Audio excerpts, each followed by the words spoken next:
Hello peoples, it's that time to do one of my favorite videos that it is to do, and that is my favorite movies of the year list. This year I will not be doing a worst movies of the year list because I don't think it's right. I don't want to trash on movies and be like, oh, this sucks. If you guys look at my reviews, you might notice that, they kind of veer positive, and I really don't give too many negative reviews. The biggest reason behind that is the fact that I just don't like to go see bad movies. If I hear a movie's bad or I think I'm not going to like it, odds are I'm just not going to go see it. Unless if I become like a paid critic, I'm not going to go out of my way to see a movie I know I'm going to hate. So, but there are two movies I will say were particularly bad this year. It's not a list and they're in no particular order. You can find the order on my Letterboxd. But those two movies I feel perfectly fine saying that they sucked. They're the two bad ones because guess what? I know for a fact nobody cared making this movie or these movies. And that is The Meg 2, The Trench, and Ant-Man and the Wasp: Quantumania. Both movies are products made for money, and that's it. You feel absolutely no passion there whatsoever, especially the Meg Quantum Mania, maybe some passion from Paul Rudd, but it honestly seems like another paycheck for him. Those are the two movies I really didn't like this year, and now let's get into what I did like. It has been a great year for 2023. Usually don't think I do top 15, but this year I'm doing top 15 just because I could not do 10 in the right headspace because I saw, 11, 12, 13, 14, and 15, and I was like, no, I have to put these in. And so here I am, and I do have 11 honorable mentions. Some of these films that are honorable mentions, I have some complaints about them, but I do feel like they deserve a little bit of a mention at the end of the year if we're doing like an all year wrap up. So yeah, let's get into those honorable mentions. Those honorable mentions are Rye Lane, The Missing, The Killer, Godzilla Minus One, Bottoms, Dream Scenario, Creed 3, They Cloned Tyrone, Teenage Mutant Ninja Turtles Mutant Mayhem, Talk to Me, and lastly, Saltburn. I really wanted Saltburn to make the list, but I honestly couldn't do top 16. It had to be either 15 or 20. Let's just get into number 15. Number 15 is Bradley Cooper's Maestro. This is his second feature film, and he did a great job. Did I like it more than A Star is Born? Honestly, that's a question I still can't answer. If I had to answer, I do think I prefer A Star is Born. I do think that was top 10 of that year, but I still thought that was a great outing, particularly technically. I think this is much better made than A Star is Born. I think Bradley Cooper really flexed his muscles as a director. He has a great eye for cinematography. I'm pretty sure this is the same guy that worked with him for A Star is Born, and so this is a huge quality leap when you compare the films, and I think this movie was an improvement on almost every level. Bradley Cooper is fantastic in the movie. Carey Mulligan's fantastic. They both give some of the best acted scenes this year. It's a very intense and sad story of Leonard Bernstein. I'm glad Cooper got to make it.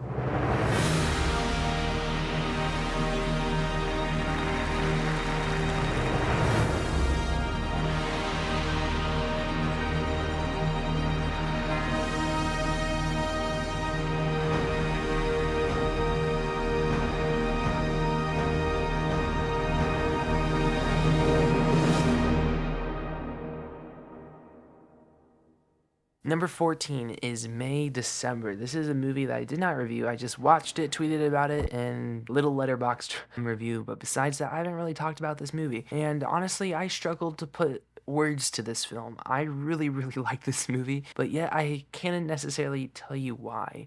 The reason why I think I like it so much is because I think about it so much. I think about the messages and the themes, what this movie was trying to do with its genre. There are comedic moments in here, but it's definitely not a comedy, particularly with the emotion that you get from Charles Melton's character. Charles Melton, Natalie Portman, and Julia Moore all give Oscar-worthy performances, and I really hope all three of them get nominated on Oscar night because all their characters are fascinating, somewhat weird, and it's just a very weird look at a very weird situation told in a genre-bending way that you haven't really quite seen before, and it puts a lot of detailed, layered messaging into it, and it's really quite a genius movie. Insecure people are very dangerous, aren't they?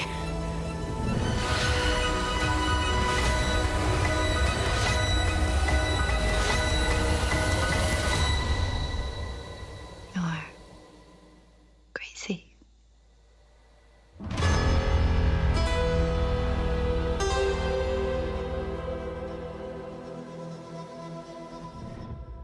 Coming into at number 13 was honestly, out of all the movies on this list, this was the hardest to place because this is a movie that could be number 2 or this could be a movie that's number 5, but I chose 13 because at the end of the day, This is a personal list, and that is Poor Things. This is my first Yorgos Lanthimos movie. I just posted my review for it. Quite a weird movie. I think it's a technical marvel, and I really adored all the technicals. It is a very weird movie because it's aggressively sexual from beginning to end because of Bella Baxter's predicament with her character. It's, when you put a child's brain in an adult body, they're confused, kind of have to sort themselves out, and it's a very fascinating look at it. It's not one that stomachs very easily when you're watching it because it becomes sometimes horrifying with its depiction, sometimes it's hysterical, and it really made December genre bends very well to have these dark themes but yet be one of the funniest movies this year. I think it's a great movie. I think they made it very well. Just not necessarily one I see myself going back to rewatch every day like I could with a few of these movies. Plotting her course to freedom. How delightful.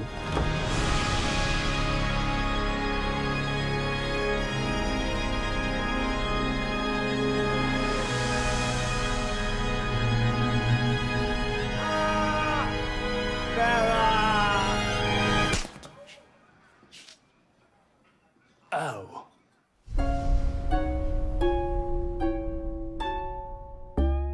Coming in at number 12 is another movie that I couldn't watch every day. And honestly, I have a different experience each time I watch it, but I think that's the magic of it, and that is Beau Was Afraid. Beau Was Afraid is a weird movie.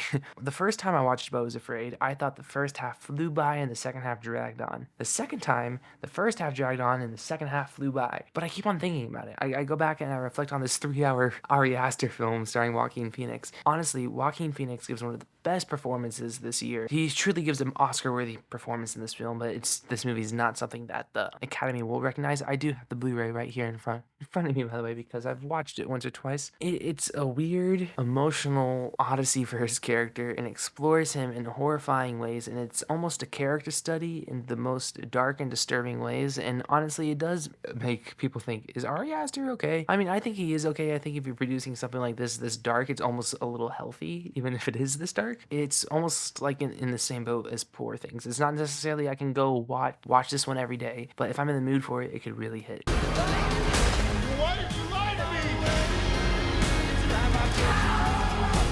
Do you want the truth now? Yes!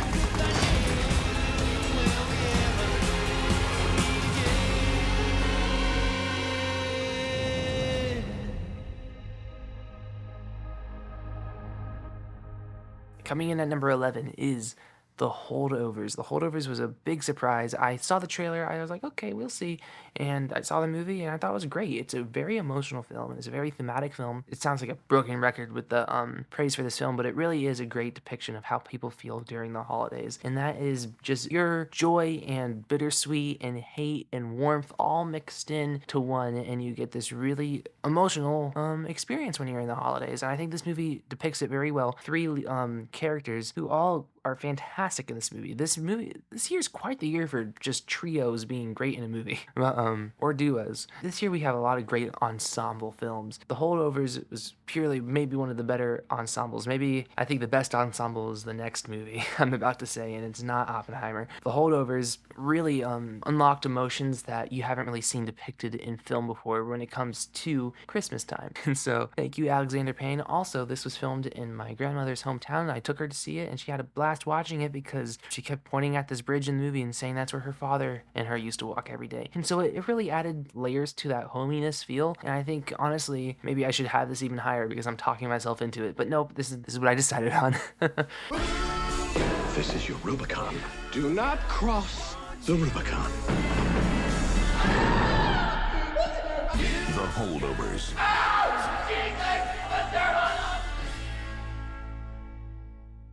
Coming in at number 10 is one I saw very, very recently, and I'm glad I saw it recently, and that is The Iron Claw. This movie surprised me. I knew nothing about it really, and I didn't really learn anything about this movie until the day I went to go see it and did some slight research before I went to go see it. I was like, okay, this is a true story and it's really sad. And then I saw the movie, I was like, that's a true story and it's really sad. But I think what's so great about this movie is that I have a greater understanding of these characters, and I really understood what it felt like to be in these characters' shoes. Because even though I'm going to talk about Maestro real quick, I really liked Maestro. I think it's an excellent made movie, but my biggest gripe with that movie is the fact that I don't feel like I learned anything about Leonard Bernstein that I didn't already know from the trailer or just from reading a paragraph about him. The Iron Claw, on the other hand, I knew a little bit going in, and I still really felt like I was in their shoes. It really puts you in those characters' mindsets, and that's what made it all the more heartbreaking and just the much better film for it. I think it's a beautifully shot film. I think they really, this and The Holdovers take place in the 70s, 80s time frame, and so it has that nice aesthetic and look to the film. I think this movie flew by for its runtime. It really embraced the horniness of wrestling back then, but yet felt perfectly self-serious at the same time. There's parts where it could be cringe, but it ultimately works because of how much it embraces it, but it embraces it right. It doesn't poke fun of it. It just accepts it. It's very immersive into all these characters. Zac Efron's great. The entire ensemble is fantastic. I think this might be the best ensemble of the year because everybody, it's not like particularly one performance is like the best performance of that year, but everybody is just really good in the movie. I just love being out there with you guys. It's the only thing that matters to me. The Bonner will forever be the greatest family in the history of wrestling.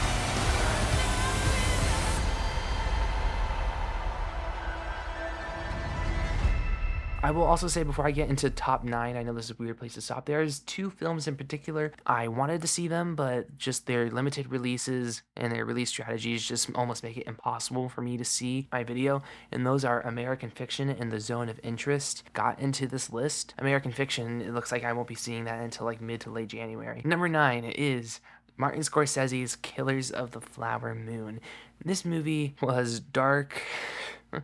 It was also 3.5 hours, so it was a dark 3.5 hours, fueled by fantastic performances from Robert De Niro, Leonardo DiCaprio, and especially Lily Gladstone, who gives the best performance of the entire film. Her emotion drives you through the film, and I honestly don't know what this movie would look like without her, because she truly understood the material and put herself in her character's shoes and really just grabs you whenever she's on the screen. It's kind of funny considering how, Lily Gladstone is not an actress I heard of until I saw this film, but DiCaprio's been in the industry forever, but yet he's being outshined by someone I'm just now seeing for the first time. Performance is absolutely stunning. Of course, this is a Scorsese movie, and you see all those Scorsese themes, but you see it in something widely different that you haven't really seen Scorsese do before, and that's like a Western feel, but yet it still feels perfectly Scorsese, just especially with Jesse Plemons' character and the investigation and the downfall and the negotiations. It all feels very Scorsese. He stays true to his guns, but he expands them in ways that he hasn't really before. This guy is getting old, but yet he's still innovating and finding new clever ways to make films, and it's just a very inspiring piece of work. Maybe it felt a little too long for me, but it's still not too much of a gripe to me. Like, this is not top 10 material.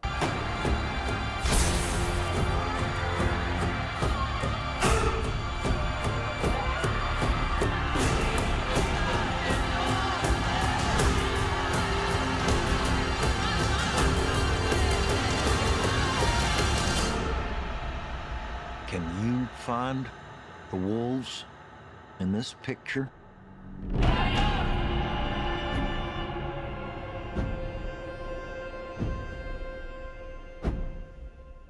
Coming in at number 8 is one that I'm not seeing on enough list. This movie had big shoes to fill considering that its previous film in this series was fantastic and one of my favorite movies of all time, and this movie didn't even touch that previous film, but still, it was still a fantastic action film, and that is Mission Impossible: Dead Reckoning Part 1. I loved this movie. I thought it was a fantastic action movie from beginning to end. It's tense, it's fun. I feel like this movie gets a little bit of not consideration just because of how good Fallout was, but this was still a fantastic action film, and if you remove Fallout from the Mission Impossible series, I feel like this would be on a lot more people's list. I think it is still a fantastic film that subverts expectations as you're watching it. After the first 30 minutes of this movie, it's just a thrill ride for the rest of the 2 hours and 15 minutes. It's a very well constructed action film. Christopher McQuarrie and Tom Cruise come up with many innovative ways to constantly top themselves. Maybe they didn't quite top themselves stunt-wise as they did it with Fallout, considering that their ideas in scope were a little bit bigger this time, and they had to lean on CGI a touch, particularly for that train sequence at the end. I'd be lying if I said that the train sequence wasn't one of my favorite scenes of the series. It's still incredibly tense and had a very physical feel to it, even though CGI was kind of sprinkled in there. Yes, it is a part one. It's not necessarily complete, but it's still a blast of an action movie, and I really enjoyed it.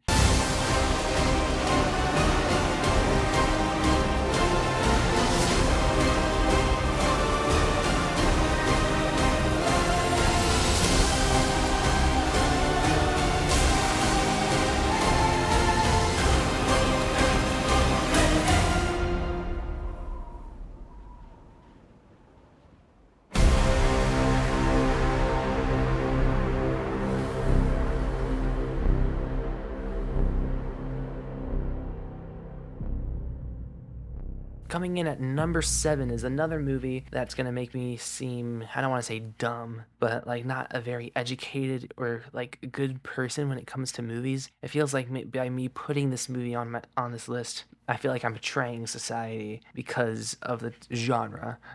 But this movie is special to me. It held a special place in my heart, and it's one of my favorite movies of this series, and that is Guardians of the Galaxy Volume 3. Yes, I know, Marvel movie, and this year was the downfall of the superhero film, but I still have, well, heck, I have 2 on this list. The other one's coming up. I thought Guardians of the Galaxy 3 was very emotional and powerful send-off to the Guardians of the Galaxy characters. I thought James Gunn did a fantastic job directing this film. I think he really shined as a director, as much as a director can shine for an MCU project. He provided one of the best action sequences of the year with the oneer towards the end of the film, and I know people complain about that, and I'm like, you're wrong, it's great. It's emotionally powerful. It has a lot of great messaging about our animals, our fur children. Like, I got one behind me right now, and I have 2 downstairs named Zoe and Willow, the German Shepherds. Yes, I'm bragging about my dogs. I thought everybody was great. Everybody gave a fantastic performance, and it really felt like a great Marvel movie again. Marvel honestly could make 1,000 more types of Guardians of the Galaxy 3s, and I would be happy.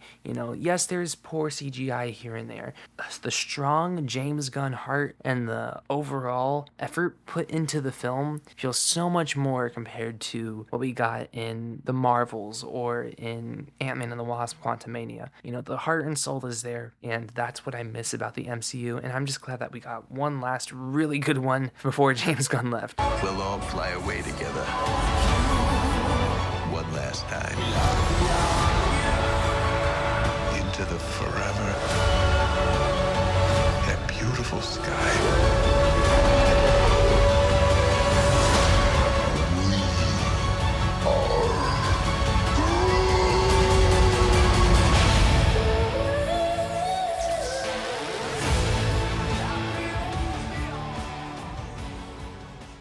Speaking of lots of heart and emotion, that surprised me. Coming in at number 6 is Barbie.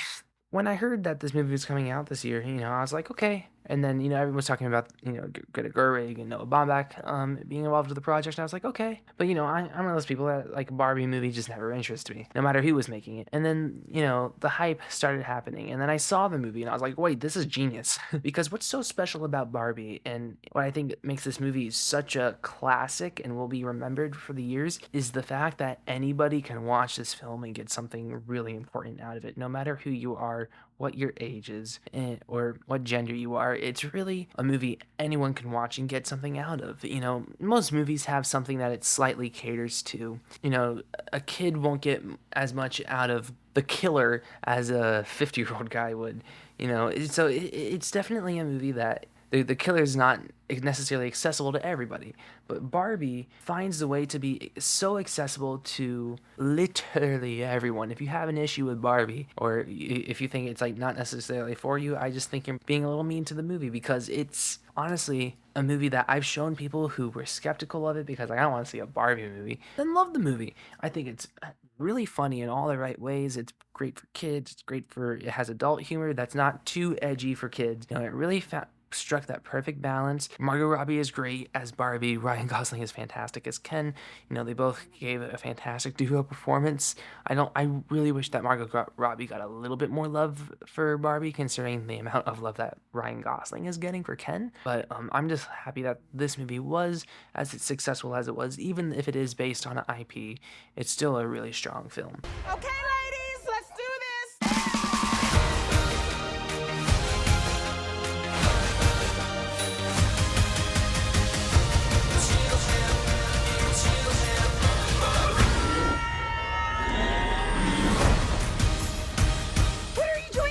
I'm coming with you. Did you bring your rollerblades? I literally go nowhere without them. Coming in at number 5 is not Barbie. We're going like the polar opposites. Past Lives. Past Lives is a movie I had to see twice to really appreciate, and when I saw it the second time, I knew it was up there on the list, because in between viewings I was just like, okay, that'll probably be like top 10, 15 for sure. But on my second rewatch when I bought it on disc, I was like, okay, this is really as good. And the fact that this is Celine Song's first film is insane to me. It's a really powerful movie, and it'll make you shed a tear at the end. It really packs a punch whenever it really needs to, and it doesn't feel emotionally manipulative for the type of story that it's telling, because it's very easy to see this movie and be like, this is manipulative. This is just trying to make you cry. But this movie hits all those beats, but it hits them right. It knows how to do them well. It doesn't feel forced, and it doesn't seem manipulative. And all these types of movies fall into those traps. This movie doesn't fall into any trap. It doesn't really feel like it is a specific genre. It's a very real film that speaks to real life, and it will speak to a lot of people. And the fact that Celine Song also wrote this movie on top of it means that she has a very promising future ahead of her in filmmaking. If two strangers walk by each other in the street and their clothes accidentally brush, that means there have been 8,000 layers of inyan between them. Want you to stay. Want you to stay.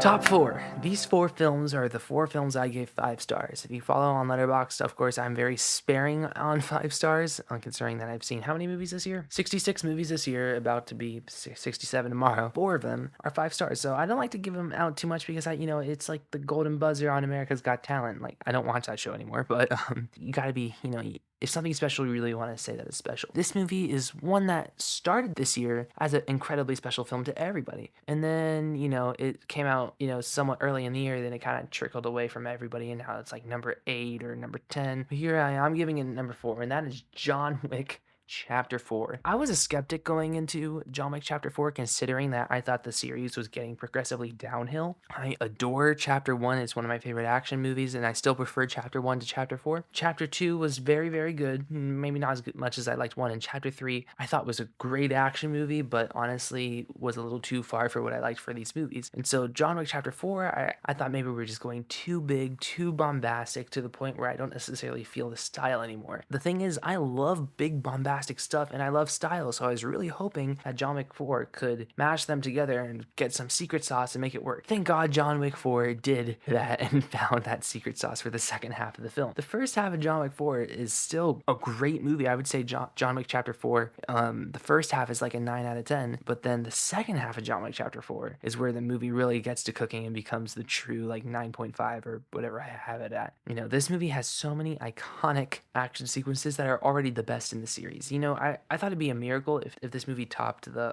nightclub sequence in the first film, but this movie didn't just do it once. It did it like 3 times, with the overhead shot in the kitchen and the house or whatever, how many rooms we go in. The nightclub sequence maybe being my favorite of the film. What's the other sequence? The throwing people into cars sequence in Rome. John Wick Chapter 4 really is that action odyssey that I wanted. It has a strong emotional drive for John Wick himself. It really just kind of asks himself, what am I doing at this point, and just kind of decides to end the series. Thank God, because I honestly think that the movies ended right where they needed to be. In fact, I think if they made Chapter 3 3 hours long and tried to conclude it there, it would have maybe even worked better. But the fact that I have an extra John Wick movie in my head, I'm not going to complain. I think John Wick Chapter 4 traveled the world in all the right ways. It's a beautifully shot film, maybe some of the best cinematography this year. I know people try to campaign for it for cinematography at the beginning of the year, and that slowly died out as well, but it would be a miracle if on Oscar nomination morning they say John Wick Chapter 4. I would die in my chair, because it'd be the best nomination ever, and it'd be a miracle that it happened. It's everything I want out of a movie. It's a long movie that has a crap ton of action, that looks visually insane, has fantastic sequences, and it drives you emotionally from beginning to end. That's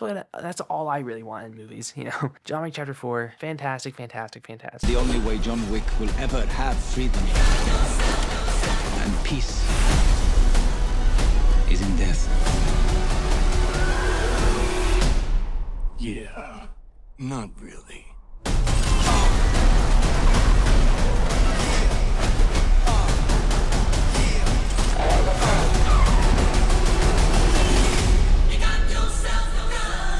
I thought when I saw John Wick Chapter 4 that, I thought it'd be consistently my number one for the entire year because I was like, nothing can top. But 3 movies after made me go, wow, it was topped.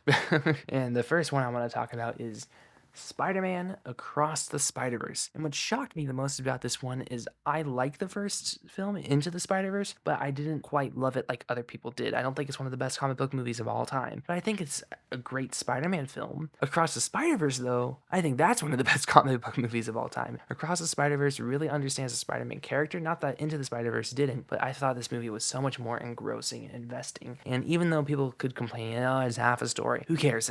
Two of my other 2 movies on this list are technically half a story, but I don't give a crap. It's a film, part 1, part 2, whatever. This movie really just engrossed you into the Miles Morales character and the Gwen Stacy character, and all these characters and all these spider people can be overwhelming, but it's in the right way. You understand them just enough. You're kind of overwhelmed, but the movie's also getting on to the next thing, which could be a bad thing for some people, but to me, it really, really worked. The animation styles are absolutely beautiful here. It's constantly switching back and forth with different styles for different characters, and it's something highly creative.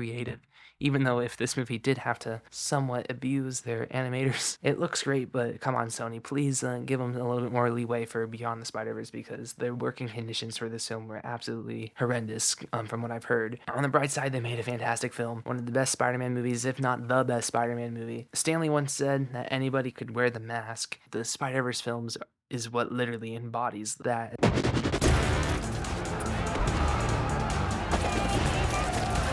Who do you think you are?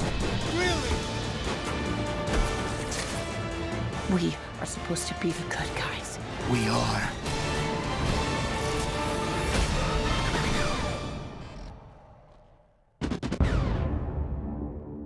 Coming in at number 2 is Anatomy of a Fall. Anatomy of a Fall was one of the most shocking films I've seen this year. It's incredibly dense. It has the thinnest, thick story you'll ever see. It's a very simple concept of husband falls, did the wife do it? Did she push him? Did he fall by accident? The son was kind of there. And that's your premise. And you see the court case and the follow-ups and all these in the aftermath of it, but they could not tell it in a more compelling way. This is one of the most compelling movies I've seen this year, and it's very stale to the taste, but yet it's juicy because of that. It really embraces its isolating environment and its isolation with its characters and the quiet moments that you don't get to see in films that much. You really feel like you have a grander understanding of these characters, but not quite enough to determine a lot of things. And so when the movie ends, you're still kind of like, but it's better because it makes you want to go back and watch it again and dissect it. It really brings up a lot of great questions about legal systems. How do we exactly come to a conclusion on a case where look at it and you go like, there's no way of telling. And that's what is kind of horrifying about it as well. I loved this movie to death. I can't wait to watch it again. Some of the best dog acting I've ever seen.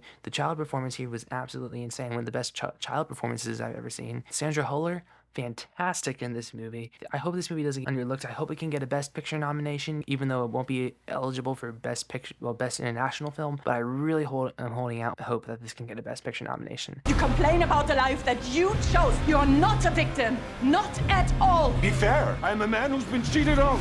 I can't stand anymore. I'm fighting.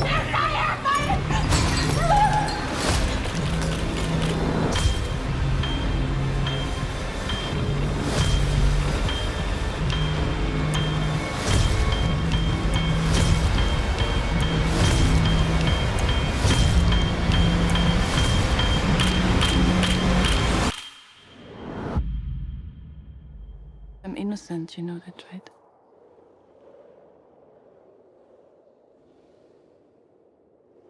My number 1 movie of 2023. This is probably the easiest it's been to pick a favorite movie of the year. I remember last year was a 3-way race between The Batman, Everything Everywhere, and Top Gun. This year was just too easy. And I know it's the same number 1 as a lot of other people are having, but it's just too easy. If you know me, if you know my taste, you probably knew my number 1 going into this video. You probably just didn't know my number 2, 3, 4, 5, 6, 7, 8, and so forth. Because we all know that number 1 is the glorious Oppenheimer, Christopher Nolan's newest masterpiece. And one of his best films. And Christopher Nolan, if you don't know me well enough, you probably know by now that he's my favorite director, y'all. Interstellar is my favorite movie of all time. The Dark Knight's my favorite comic book movie of all time. The Dark Knight Rises is the most times I've ever seen a film in theaters, but Oppenheimer tied it. I saw Oppenheimer 3 times, and it was glorious each time, and each time it got better. What I love about Christopher Nolan films is that you go back and you watch them again, and they somehow go by a little bit faster. I can watch Interstellar. Interstellar is almost 3 hours long. It feels like 2 hours to me. And Oppenheimer, first time I watched it, it felt like 3 hours. Second time I watched it, it felt 15 minutes shorter, and 15 minutes shorter the time after that. And the movie becomes this beautiful illusion of and puzzle of a film, and the more complete it is in your head, the better it gets. Feel the same way about a highly controversial Nolan film called Tenet. I think it's another beautiful puzzle that once it's more complete, it goes by faster and it's more immersive and only gets better for it. I just wish people gave Tenet the chance that people are giving Oppenheimer. Tenet came out at an inaccessible time, and I feel like if Tenet had a release like this, maybe it could have had the success that Oppenheimer has. But this really was the year of Barbenheimer, and obviously they both were great. They both made the top 10, which is very funny and very cool. You know, it's great that we have two films on here that came out on the same day and both nearly made $1 billion. What I love about Oppenheimer is that an Oppenheimer movie, it's not called the Trinity Test, it's not called Hiroshima or whatever. Christopher Nolan really did something different with this movie compared to what you would expect him to do, because Christopher Nolan always goes for the spectacle, but Christopher Nolan discovered in this film different kinds of spectacle. My favorite part of this movie is not the Trinity Test. Maybe the Trinity Test is like my fourth favorite scene of the movie. My favorite scene of the movie are scenes where they're talking. Christopher Nolan finds a way to do it in the most grandiose way possible through sound, cinematography, visuals, and it really just makes for a amazing cinematic experience. You know, you would never think that we live in a day and age where, you know, an Oppenheimer movie that's mostly a talkie film for 3 hours feels more cinematic than a Marvel movie. But here we are. It feels grander and bigger than almost any movie this year, and it really immerses you in the politics. You feel the size and the scale of the politics, you feel the actual size and scale of the bomb, and it has so much weight. You watch the movie and it's done, you're like, oh my god, that was so exhausting, but it's oddly beautiful at the same time. Oppenheimer is a beautiful portrait of the film. Could not get enough of it. Are we saying there's a chance that when we push that button, we destroy the world? Chances are near zero. Near zero. What do you want from theory alone?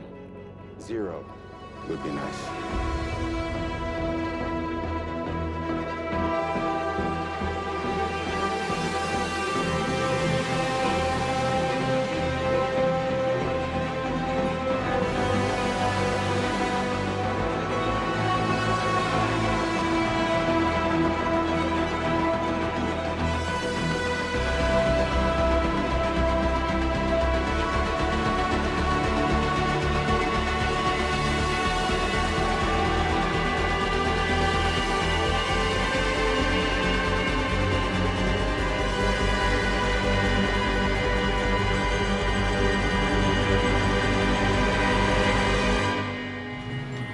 Would the Japanese surrender if they knew what was coming?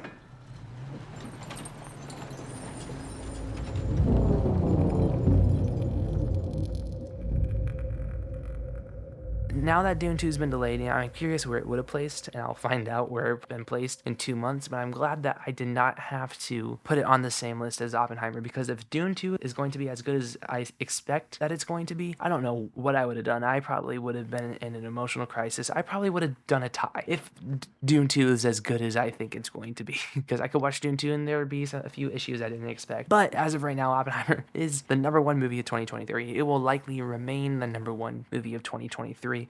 And the rest of the list is pretty expandable. You know, I can see myself saying, you know what, John Wick 4 is #2. Yeah, I did a lot of talking, but I had a lot to say because I love movies, and I'm glad I got to see a bunch of really good ones this year. I really wish I was able to talk about some of these longer. Anyways, comment down below your top 15 movies or top 10 or top 5, whatever you guys want to do, of 2023. Are you guys surprised something didn't make this list? Are you guys surprised that I put something above something or didn't put something even on the list at all? So comment down below what you guys think of my list, because I'm very curious to see how I set your expectations for this. So yeah, like, share, subscribe, and stuff like that, and adios.